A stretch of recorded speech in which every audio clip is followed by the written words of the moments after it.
Hi అండి. ఇక్కడ వచ్చేసి అయితే ఇవాళైతే పొద్దుగానే రెడీ అయిపోయాను నేను. ఇక్కడ మన ఖైరతాబాద్ చర్చికి అయితే వెళ్తున్నామండి. అక్కడ చాలా పవర్ఫుల్ ఆ చర్చు. అక్కడికైతే వెళ్తున్నాను. అందుకే మొక్కుబడి ఉందండి. అందుకే పొద్దుగానే తొందరగా లేచి పనులంతా చేసుకున్నాను.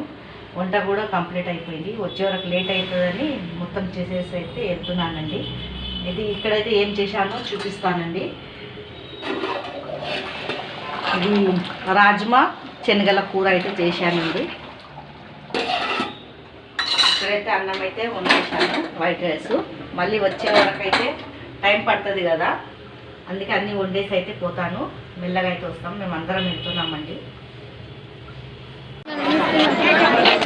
ఇక్కడ వచ్చేసి పెద్ద జాతర సాగుతుందండి. ఇక్కడ వచ్చాము. ఇదైతే చర్చ్ ఎంటర్ అయ్యేది.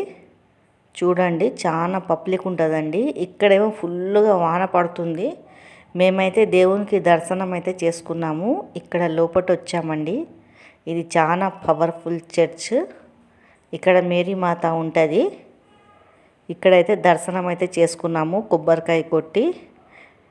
ఇక్కడ బయటికైతే వచ్చేసామండి. వర్షం పడుతుందని ఇక్కడ జామకాయలు కొనుక్కుందామని అడుగుతుంటే ఆ జామకాయలు ఆయన చాలా రేట్ చెప్తున్నాడు. ఇక్కడ వచ్చేసి అయితే మేము నలుగురము, మా అక్క చెల్లెళ్ళం అందరం వచ్చి చాయ్ తాగడానికైతే హోటల్కి అయితే వచ్చామండి.